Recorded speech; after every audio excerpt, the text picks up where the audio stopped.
कालू और रानू चिड़िया के खेत पास पास में थे। उन्होंने इस बार तरबूज के बीज बोए थे। कुछ दिनों में उनके तरबूज के पौधे आ जाते हैं। अरे वाह, मेरे तो तरबूज के पौधे आ गए, लेकिन गर्मी बहुत है, मुझे इन्हें पानी देना होगा। फिर रानू चिड़िया अपने खेतों में पानी डालने के लिए नदी से पानी लाती है और अपने खेतों में डालती है। दूसरी तरफ कालू गौरी एक नंबर के आलसी थे। वो लोग पेड़ के नीचे बहुत आराम से सो रहे थे। रानू चिड़िया उन लोगों को जगाती है। अरे चिड़िया, तुम पागल हो गई हो क्या? हमारी नींद क्यों खराब कर दी हमें जगाकर?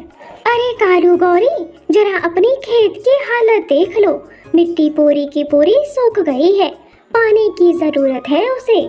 चिड़िया, क्या अब हम सूरज से भी लड़ाई कर ले कि वो हमारे खेतों में धूप ना करे?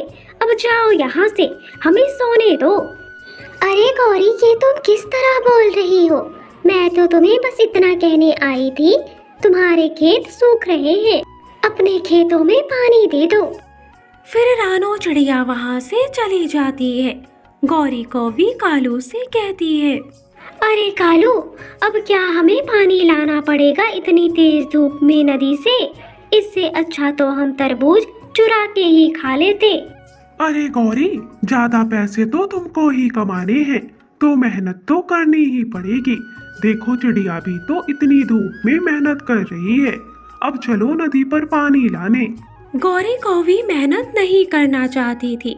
वो कुछ देर सोचती है और कालू से कहती है, अरे कालू जी, आइडिया मिल गया। अब हमारे खेत को पानी भी मिलेगा और हमें मेहनत भी नहीं करनी पड़ेगी। कालू जी, चिड़िया अपने खेत में लाकर पानी डाल रही है। आप बस इतना करें कि हमारे मेड़ के नीचे सुराग कर दे, फिर देखना हमारे खेतों में पानी आएगा। अरे वाह गौरी, क्या दिमाग लगाया है तुमने। मैं अभी सुराग करके आता हूँ। फिर कालू कौवा पानी आने का रास्ता बना देता है और उनके खेतों में पानी आने लगता है। ये देखकर गौरी को भी बहुत ही ज्यादा खुश होती है।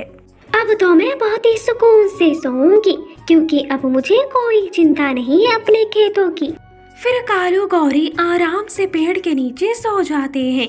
दूसरी तरफ चिड़िया पानी ला लाकर खेतों में डालती जाती है।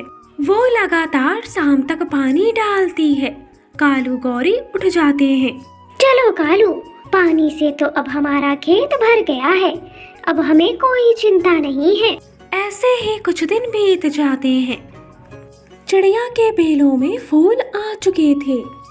सभी बेलों में फूल खिलने लगे हैं, जल्द ही इन सब में फल भी लग जाएंगे।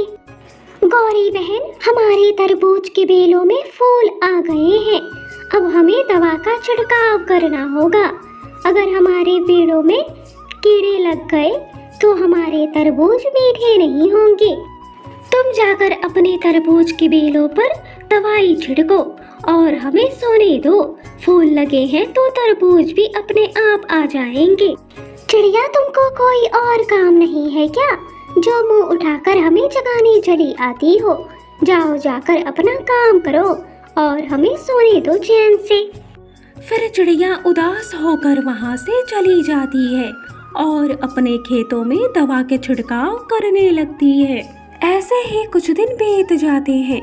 चिड़िया के खेतों में तरबूज लग जाते हैं और वो बोगी में भरकर उन्हें बेचने के लिए ले जाती है। चिड़िया के तरबूज बहुत ही अच्छे दामों में बिकते हैं, क्योंकि उसके तरबूज बहुत ही ज्यादा मीठे थे। दूसरी तरफ कालू गौरी भी तरबूज बेचते हैं, पर उनके तरबूज ज्यादा नहीं बिकते हैं। तभी वहाँ पर कबूतर आता है और उनसे तरबूज खरीदता है। कबूतर जब वो तरबूज खाकर देखता है तो वो उसे बहुत बुरा लगता है। छे छे, ये भी कोई तरबूज है? इसमें तो कोई स्वाद नहीं है, पानी लग रहा है एकदम। ऐसा कहकर कबूतर वहाँ से चला जाता है। अरे गौरी, अब हम क्या करें? हमारे सारे तरबूज तो बेस्वाद हैं। हमारे इन तरबूजों को तो कोई नहीं खरीद रहा है। और उस चिड़िया को देखो, वो तो तरबूज पर तरबूज बेचे जा रही है। ये तो गड़बड़ हो गई। वहाँ वो चिड़िया तरबूज बेच बेच कर पैसा कमाए और यहाँ हम बैठकर मक्खियाँ मारे। लेकिन कालू तुम चिंता मत करो, मेरे मौसा जी खेती करते हैं, वो कोई ना कोई उपाय जरूर बताएंगे। फिर शाम को गौरी कौवी अपने मौसा के घर जाती है। अरे गौरी बेटा, बड़े दिनों बाद आई हो, क्या बात है? मौसा जी, मेरे पति कालू ने इस बार तरबूज की खेती की है, लेकिन वो सारे तरबूज बेस्वाद हैं, उनमें थोड़ी सी भी मिठास नहीं है। जब पेड़ों में फूल लगे होंगे तो तुम लोगों ने दवा का छिड़काव नहीं किया होगा, इसीलिए कीड़ों ने खा लिया होगा। अच्छा, अब ये इंजेक्शन ले जाओ, लगा देना, ये बहुत मीठे हो जाएंगे तुम्हारे तरबूज। फिर गौरी कौवी वो इंजेक्शन लेकर घर जाती है और कालू को देती है। लो पति जी, मौसा जी ने ये इंजेक्शन दिया है, इसे लगा दो, फिर हमारे तरबूज मीठे हो जाएंगे। फिर कालू कौवा अपने सभी बेलों में वो इंजेक्शन लगा देता है। अगली सुबह वो लोग तरबूज बेचने लगते हैं। तभी वहाँ पर मिठू तोता आता है और उनसे तरबूज खरीदकर अपने घर ले जाता है। वो तरबूज खाकर तोते की पत्नी बीमार पड़ जाती है और तोता भी। फिर वो लोग बुलबुल डॉक्टर के पास जाते हैं। याद करो मिठू तोते, जरूर तुमने ऐसा वैसा खाया होगा, तभी तुम्हारे पेटों में दर्द हो रहा है। हमने तो बस तरबूज खाए थे, वो भी कौवों के यहाँ से। फिर बुलबुल मिठू तोते को दवा देती है और वो लोग दवा खा लेते हैं। अगली सुबह मिठू तोता कौवों के दुकान पर जाता है और उनसे पूछता है, सच सच बताओ कौवो, तुम अपने तरबूजों में ऐसा क्या करते हो? कल हम मरते मरते बचे हैं। अरे